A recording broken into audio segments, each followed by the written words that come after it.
When you give your talent to people, you externalize it. When you give your talent to God, you internalize it. When you give your talent to people, you expand it. Expand as in you use it up. When you give your talent to God, you expand it. Expansion, expanding. Two different things. Expanding, expansion. Using, multiplying.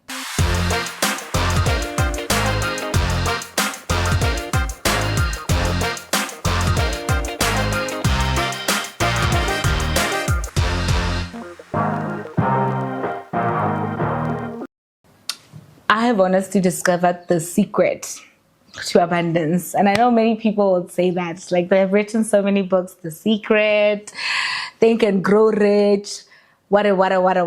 So many books have come out. And I've just been on this train of thought, and I've just been getting this information from source, and I wanted to share it with you. This information is just about your gift, your gift and how you can multiply your gift and how you can make your gift help you earn more. My name is Belle Sabo. I'm of Belle Sabo Consultants. And if you're new to this channel, we love all things wellness, productivity, and just discovering the best, most authentic versions of ourselves and just all of us becoming successful. And those are the type of conversations that we love having here. And this conversation is just more about myself, as do all most conversations, because I am speaking to myself. I come here and I channel information from higher source to share with you, but then I also go back to sit and watch all these different information that I've channeled because they also speak to my life. So one of the information that I channeled recently was in relation to gifts. And I just pray that I'm able to articulate it in a way that has deep resonance to you, the person that is watching, and you're able to really walk away with the message of what I'm saying, with the depth and the conviction that you need to walk away with it. So I had an awareness recently of just the gifts that I have as myself. And I felt a deep calling to just come and place them before their source. Come and place those same gifts before the source of the person or the people or the thing or the entity that gave me these gifts. And it just brought me into a realization that, often we take our gifts and our talents, our skills, our brilliance, and we just put it towards the work of the ego. We put it towards the work of the ego. We chase recognition. We chase validations, applause, likes, or even money. And that becomes 90% of what takes up our awareness, our thinking. We're always thinking, what can I do so that I can post on social media and they can just like and see that my life is popping? What can I do to enter this room and make people shake and make them feel me and make them give me opportunities? So it's just always like very ego. And those things must come, and you should come into this world to experience the finer things, no? But what I've come to realize in this download that I've been going through is that sometimes when your gift is too tied to the ego, it remains small. It's like planting a seed in shallow soil. It may sprout quickly, but it'll never grow into a tree because the roots are not deep enough and they're not grounded enough and holding onto the soil and also getting the best of the nutrients deep in the soil in order for the expansion of that tree to take place in its glory. And that's the same thing when it comes to our gifts. We're keeping our roots very shallow because we're too external, we're too externalized, and we're not drawing internally and making sure that in as much as we use our gifts for ego, we also put our gifts and our brilliance and our skills in an energy or an environment where they can expand. And then somebody's watching and it's like, Belle, what are you saying? What are you saying? How do you expand this gift? And then it drew me to the attention that it's not only our failure that keeps us bound, it's also our success. We get so tied up in the applause of the past, the achievements, the compliment, the moments that people said, wow, you're so amazing. And that past becomes a prison. It really becomes a prison because you start performing for yesterday's praise instead of transforming for tomorrow's purpose. So we start wanting that yesterday's praise, that it becomes a distraction from tomorrow's purpose, because guess what? You start putting on a show with this gift for the ego, because you want that applause. Hey, kana makeup artist to brilliant, no blind, the whole country, studio, everybody sabo. Then you stay stuck. That becomes a prison. It becomes an identity. And then it's like, no, but right now we're in tomorrow's purpose. Belle is no longer that makeup artist that you knew. Belle is a revolutionary, transformative leader of Africa. And now we're sitting in today's purpose. And that realization that I got to took me taking all these gifts, brilliance, and everything and doing something with them that then expanded them to today's glory. And that is why I'm sitting before you today, so that I can share that information and that we can also just all grow into our purposes. So what is the principle that transforms a gift into abundance? The principle that transforms a gift into abundance, guys, you would not believe it. It's sacrifice.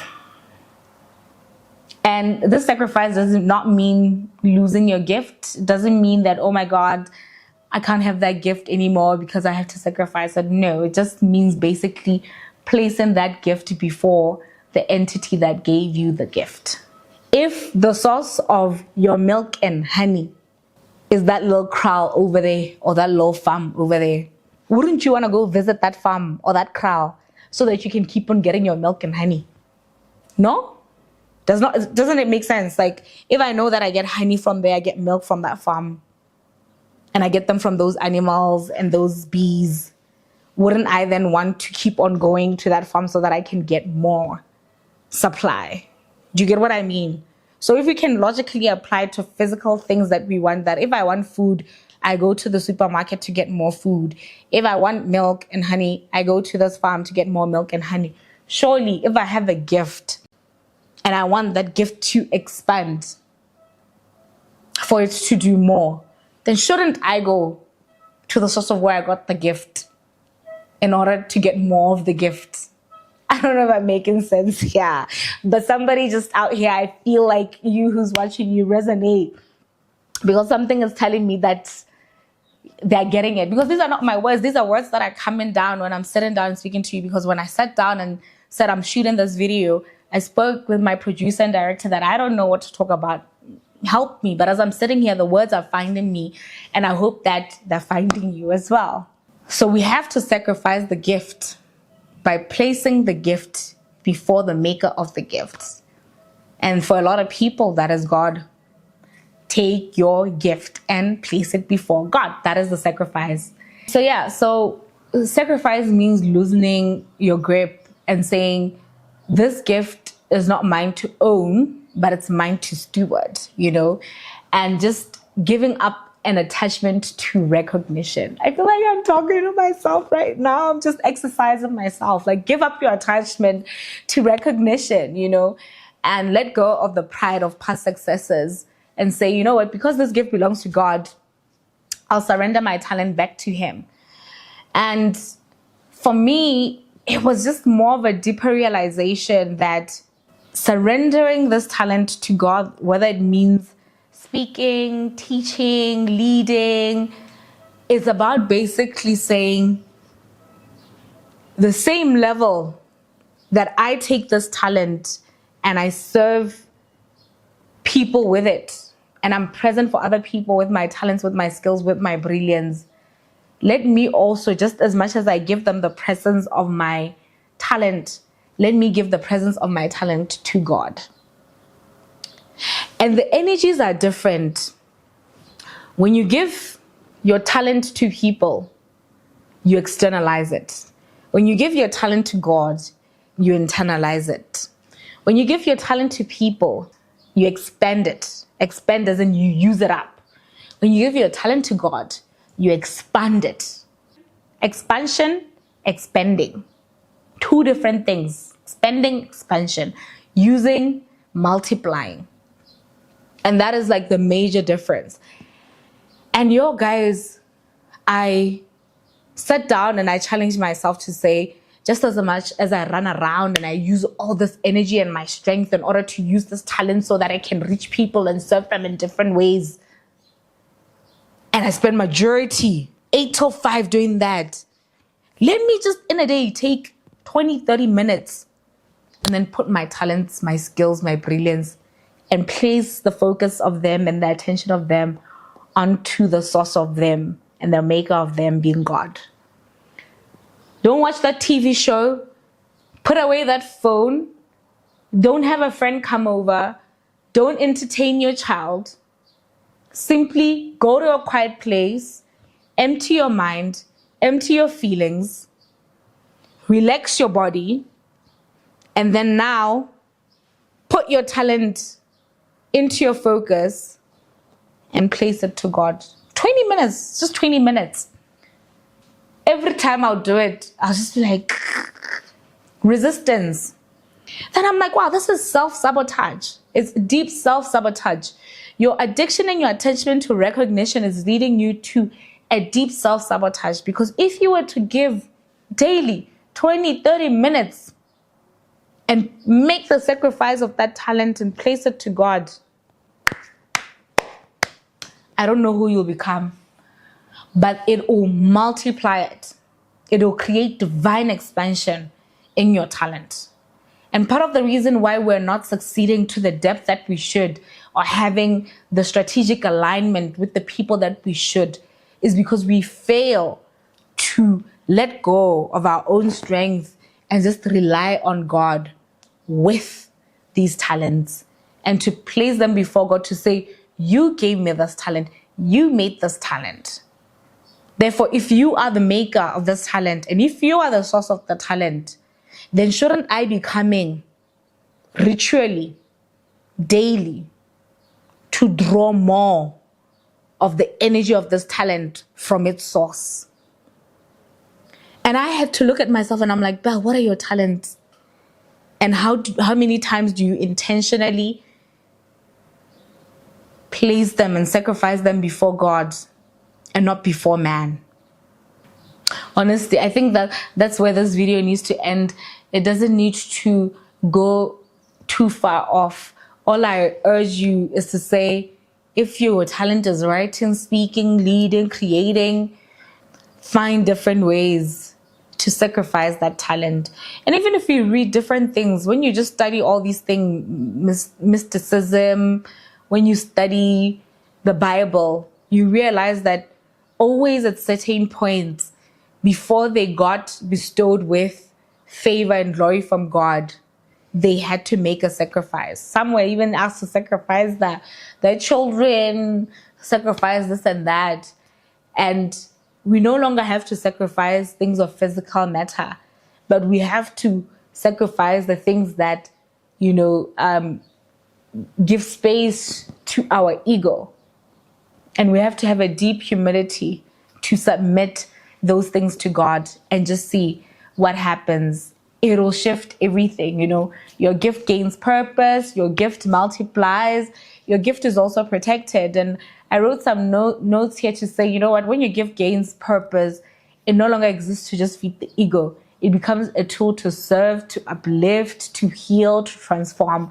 When your gift multiplies, when you place it before God, it multiplies because you've released control. You've released control. You've opened it up for divine expansion. And what you could do in your own strength becomes limitless because it's aligned with God's will. And then your gift is protected. I mean, when it's in his hands, when it's in God's hands, it cannot be buried. It cannot be wasted. When it's before God, it cannot be stolen. There are people who are energy vampires who come in and tap into our own gifts. And it's like, once you just know how to place it before God, automatically it becomes covered. It becomes multiplied. It gains purpose. So here's the heart of what I'm saying is that this submission of talent requires humility. You cannot put your gift before God if you're still clutching tightly to the glory of the past. You have to let go of the past. Humility is the soil in which multiplication happens. Humility is the soil in which multiplication happens because you let go of your ego and success, and you make room for God to do something new with you. Some of you, that's the reason. Your reason for being stuck is not even failure, it's success. And people set that trap also for you. Sometimes it's not you setting that trap for yourself. Sometimes it's people setting that trap for you. Because with me and the many hats that I wear and the many talents that I have, you will find that the public will know you as a makeup artist. So every single time they introduce you, oh my God, this is Belle. Hey, she used to be like the best makeup artist in Botswana. And then like I would be trying to hold on to that identity of being the best makeup artist. At a point, I had to be like, hey, 5 years ago, I had to be like, hey, what's this thing of best makeup artist? When you started this journey and this quest, you didn't start to become the best makeup artist. You knew where you were going, Africa. You knew where you're going, healing. You knew where you're going, transformation. So, best makeup artist, what's that? And then you find that that hindrance of holding on to that old successful identity and being attached to it is a hindrance to now expand into the next level, into the next phase of divine purpose. But we're here. We're here in it today. And I feel a new calling now to put my presence before God. I feel a new calling because I have to usher in a new chapter. I have to usher a new level of unlocking gifts, unlocking brilliance, unlocking skills. So guys, let's build our energies. Mind you, this channel gives you very unorthodox advice. It gives you very unorthodox advice because we are African people living in Africa. I'm an African person living in Africa. And we need to start to have messages that are aligned with the ethos and authenticities of ourselves. We cannot be going to learn business principles and skill principles and multiplication principles from foreign identities. I'm an identity just like yourself. And we need to learn from our own intelligence. And this is an African intelligence that I'm sharing with you. And it's an African intelligence by virtue of the vessel that is channeling it into this world. So if we want to take our country, our continent ahead, we need to divinely expand our gifts. And the divine expansion of our gifts require us to sit before that which gave us our gift and make it as an offering. And watch what happens in your life. Come back to me and leave a comment once you've done what I've said in this video and you see the transformation in your life and your abilities. We are in the superhuman era. Guys, I am preparing you for what's to come. And I'm making my own transformations in my life. I've made my own transformations in my life. And I don't want to be alone. I don't want to be ahead alone and enjoy. I want to be enjoying with you. So let's do the work together. And what is required to do the work is what I'm saying. Thank you very much for watching this video. Please like, share, comment, and, peace unto you.